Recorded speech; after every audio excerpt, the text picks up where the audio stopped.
Hey guys, this is OddOneGaming. This is going to be another Dragonheir SilentGods video. In today's video, I want to show you something really fun, but something that's actually pretty difficult, and that is the Sivesta boss fight on level 240, okay? So this one's the last boss that we have on the, rotation ones. It's once more onto Gloomland Showdown. So we know we have 3 of them. We have the Green Dragon. Let me see what is he, okay? So we have the Green Dragon over here, then we have the Violet Dragon that's on this side, which I already make videos on those two, trying to cover and trying to give you some ideas of what's the best things that I could find that were somewhat free-to-play relatable. And now I'm on to the last one, and I'm not gonna lie, it wasn't as easy as I would have expected, but however, I did manage to crack the code. However, because it's stage 240, there might be some strong gear, some elemental bonuses and whatnot, and basically, I pre-recorded this one, so I'm gonna show you the team. But when it comes to the heroes, at least, from what you can see over here, I guess I can call it pretty free-to-play relatable-ish, maybe, sorta, I don't know. I guess you basically just need to pull one of the epics in Voresh, then everybody else we kinda get for free, okay? So we do have Horus as the main tank, who's gonna take most of the hits from the boss, the single target hits. Then we have the Adventurer as fire, as everybody should have the Adventurer. I guess maybe the Adventurer could be swapped with Erich. I didn't really test, I wanted to keep it like this, and I managed to do it. Then we have Hexandra as the healer in here. Then we have Sigrid, because we kind of need, the heal reduction, heal prohibition against the boss if we do not manage to kill the Psydats that she spawns at the back. And there Voresh is in there to kind of bring us more healing, land the buff prohibition, and also enable a little bit Sigrid. So let's just play the run in the meantime to see how it goes, and I'm gonna explain a little bit how this one worked. However, like I said, it was not easy, and I kind of had to manual it. I had to manual all the thing. Let me just move myself, I guess, to this side. That should be helpful so you can see. So basically, I always had to try and time the skills for the right spot, because there's different mechanics that you want to keep in mind for the boss. Like, for example, first thing that she does, she spawns those eggs in the back. Then when she gets to the second skill, when she does that AoE hit, basically she places defense up on the eggs at the back, which is basically doubles their defense. So that's really hard to deal with. And the way that I did it is I timed it as you saw over there, so that Voresh does the buff prohibition just before the boss does that second hit, so that we can block that defense up, and then we can kill it with the Adventurer and also with Sigrid. So I always try to time those hits from everybody for the right time. You can see, let me just hide myself a little bit for this one. You can see that I'm keeping everybody's skills there in the back. Now I did the healing, I waited them for pop, but I still waited for Voresh till I got to that point. You see, I do the same thing again, do the defense penalty, do the heal buff prohibition, and then I time everybody else manually doing those hits so that we can do enough damage. I also manual a little bit Hexandra because I wanted to have her heal available when after we took some AoE hits, so she doesn't just randomly do that. But it's not easy. I also needed to have the hit for this one, because this is when the boss does another hit, and you want to have the attack penalty.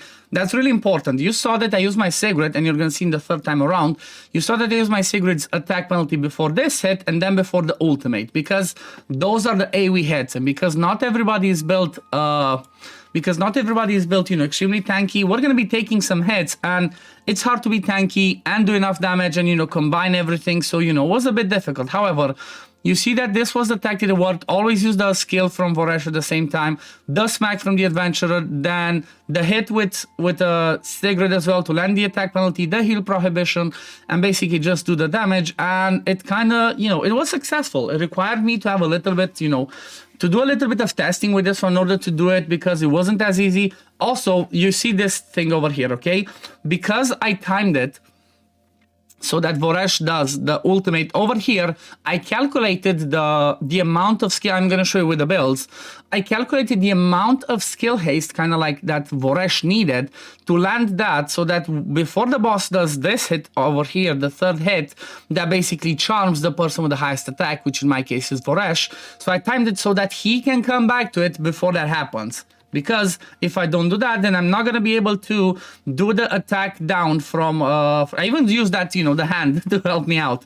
But I could have not timed to have enough damage from Sigrid and come back to the attack penalty otherwise. So this is how it worked, you know. It was a bit finicky, it requires some specific hits in there and whatnot, so this is how I actually did it. One thing that's, I guess, the least free-to-play friendly thing in this team is the fact that I do have the Witch's Remains on Voresh that helps me get that defense penalty on everybody, okay? So if you do not have that, it might work with the crown as well to land the defense penalty, but you might just need more firepower. So you might need a stronger healer in here.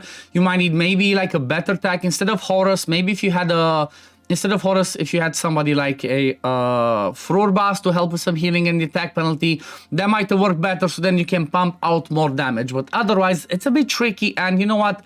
It's kind of like part of endgame content, so you know it wasn't as easy. So you can see that most of the damage was done by Sigrid, then the Adventurer, and then Voresh, and then a little bit from Horus as well.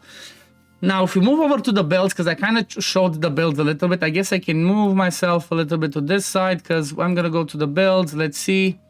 Okay, that should be the right spot. So, first thing, there's Voresh. So, you can see Voresh I had in the Brotherhood Spirit 3 pieces.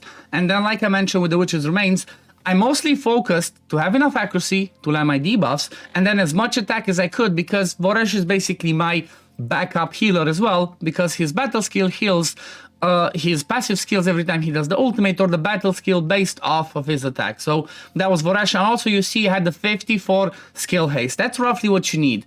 You basically get 20 from completing the Brotherhood Spirit, but I guess you could also maybe swap and just have 2 pieces of Spirit, Brotherhood Spirit, and maybe 2 pieces of Wrath of the Trolls. That gives you 40 and get another like 15, 20 from the runes, okay? So shouldn't be that difficult. And then maybe you would swap this, the Brotherhood Spirit, maybe you'd give that to somebody like a Hexandra or somebody like a Horus to have that attack increase for everybody. So I did show you the attack and then the accuracy on this one. Now let's move over, let's see, and like, yeah, attack percent, accuracy, attack percent mostly. Then the next one is going to be the Adventurer build for straight up damage. Gave him the Arcane Music Box because it gives him 30% more crit rate, made it easier for me to do that. And then mostly crit damage and attack. In the Executioner set, you're going to see same principle. Crit damage on the rune, on the positive, attack on the negative one with crit damage, some skill haste, and then it's crit damage glove and then attack percent chest with, you know, the crit rate that I could get. That was the offset piece.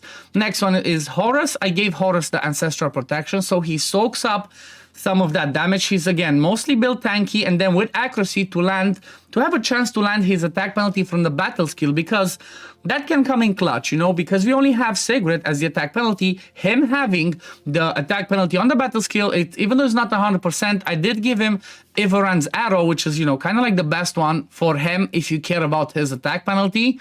But you see accuracy and defense, and like I said, that artifact basically increases your chance of landing debuffs by 15%, I think, on the battle skill. So with the 75 that he has, it's around 90% chance, so, you know, good enough. Then we have Sigrid, again, Executioner set with damage and some accuracy. You're going to see that the accuracy is a bit lower, and that is because if we look over here, if you go in like in the Psychic Core, if you have the 3-element bonus, which I had from Sigrid, Adventure, and Horus, I also got the benefit of the extra, let me see what it is, this one over here. Got the benefit of having extra 50 accuracy. So that kind of got me to the threshold that I needed. And, you know, if it's tough for you to hit the accuracy, just make sure to build your, to use Sigrid's aura, okay? Because she brings an aura of 30 accuracy in all battles.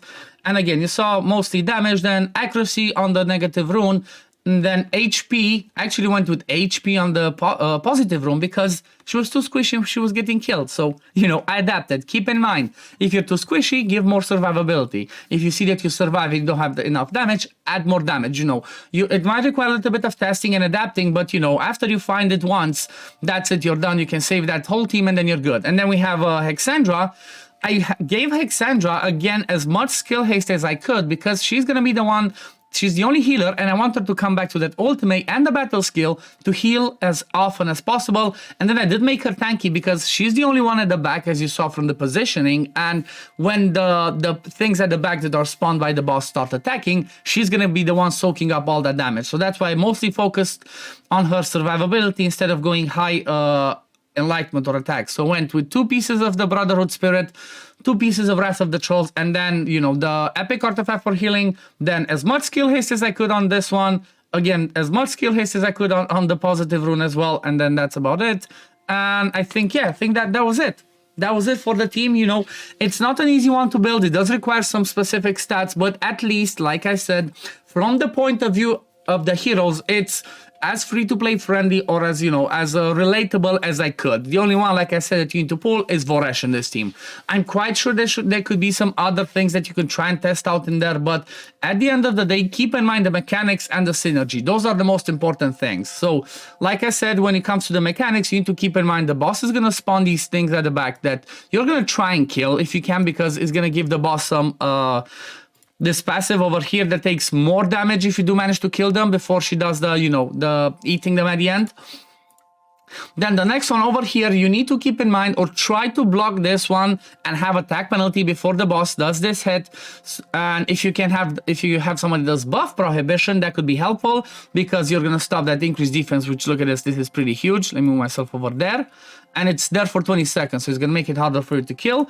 Then keep in mind that this one, whoever has the highest attack in your team will get charmed. So you might even try to do the tactic of, I don't know, maybe building somebody that's your healer with high attack, the highest attack, and maybe give them resistance as well. But that might be tricky to do, so maybe just, you know, walk this off, so to speak, because it's basically on for 8 seconds, but every single one of the boss's skills are on a 10-second interval, so it should be a little bit easier to do. And then again, when it comes to the ultimate hit, which is this one, you definitely want to have attack penalty. If you do not have attack penalty for the AoE hits, you're gonna have a problem because this boss hits really hard, as you noticed. But anyway, this is gonna be it for the video today, guys. I hope this helps you. I hope this is gonna give you some ideas of how you can tackle the Corrupted Queen Sivesta on stage 240, because getting these amount, you know, this big amount of page of legendary poems is going to be huge. You know, it's a big jump from 5 to 700 to 1200 to and 1800. It's massive, and it's going to help you buy more scrolls, more starlight dice as well, and don't buy the gold, okay? Never buy the gold because it's not really worth it. That's not stuff that's, you know, going to carry over. So always focus buying the scrolls first, and then after that, if you have leftover, get the starlight stone dice. But anyway, this is gonna be it for today, guys. Thank you all for watching. As always, if you do enjoy my content, don't forget to like this video, subscribe to the channel to see when I upload next, and I'm gonna see you on the next one. Peace, love, take care, everyone. Bye, guys.